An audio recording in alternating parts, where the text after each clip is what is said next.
Vote హక్కు వినియోగించుకున్న మాజీ మంత్రి నిరంజన్ రెడ్డి ఈ రోజు జరుగుతున్న పార్లమెంట్ ఎన్నికలో పోలింగ్ స్టేషన్ 119 జిల్లా పరిషత్ బాలికల ఉన్నత పాఠశాల యందు తన ఓటు హక్కును వినియోగించుకున్నారు. అనంతరం మీడియా ప్రతినిధులతో మాట్లాడారు.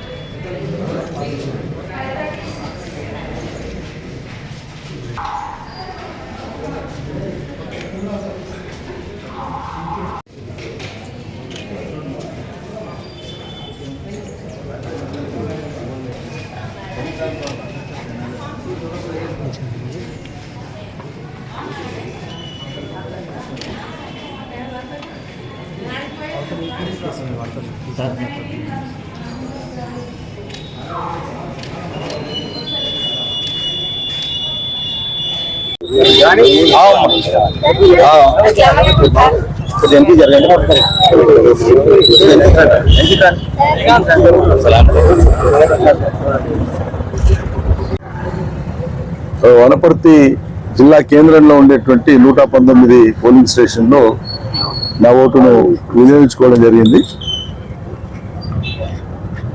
ఎన్నికల ప్రచార ఘట్టమంతా కూడా నామినేషన్ల నుంచి ప్రచార గడువు ముగిసే వరకు పార్లమెంట్ యావత్తు చాలా పగడబందీగా, వ్యూహాత్మకంగా, అంశాల వారీగా, పద్ధతి ప్రకారంగా ప్రజల్ని ఆకట్టుకునే విధంగా, వాళ్ళకు అర్థమయ్యే విధంగా, అదేవిధంగా ప్రజా ఆమోదం పొందేటువంటి విధంగా మా అభ్యర్థి కానీ 7 నియోజకవర్గాల మా పార్టీ బాధ్యులు కానీ చాలా పగడబందీగా అంశాలను తీసుకొని పోయినారు.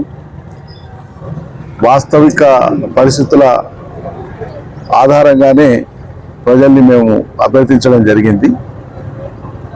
యథార్థాలను అర్థం చేసుకోమని, స్పందించమని కోరడం జరిగింది. ప్రచార సమయంలో మాకు వెల్లుబిగినటువంటి ప్రజల యొక్క సానుభూతి కానీ, ఆమోదం కానీ పరిపూర్ణమైనటువంటి విశ్వాసాన్ని, నమ్మకాన్ని కలిగిస్తున్నది. ఖచ్చితంగా బీఆర్ఎస్ అభ్యర్థి అయినటువంటి డాక్టర్ ఆర్ఎస్ ప్రవీణ్ కుమార్ గారి గెలుపు సునాయాసంగా ఈ పార్లమెంట్లో జరుగుతుంది. ఒక గొప్ప సంస్కర్త, విద్యావేత్త, ఒక జ్ఞాని, ఒక మేధావి, అన్నింటికి మించి పేద బడుగు బలహీన వర్గాల పట్ల ఎంతో ఆర్ద్రత కలిగినటువంటి డాక్టర్ ఆర్ఎస్ ప్రవీణ్ కుమార్ గారు పార్లమెంటుకు వెళ్ళడం ఖాయమని చెప్పి మేమందరం కూడా భావిస్తా ఉన్నాం. మొత్తం సహకరిస్తూ వచ్చినటువంటి యంత్రాంగానికి, ప్రజలకు అందరికీ కూడా ధన్యవాదాలు. Thank you.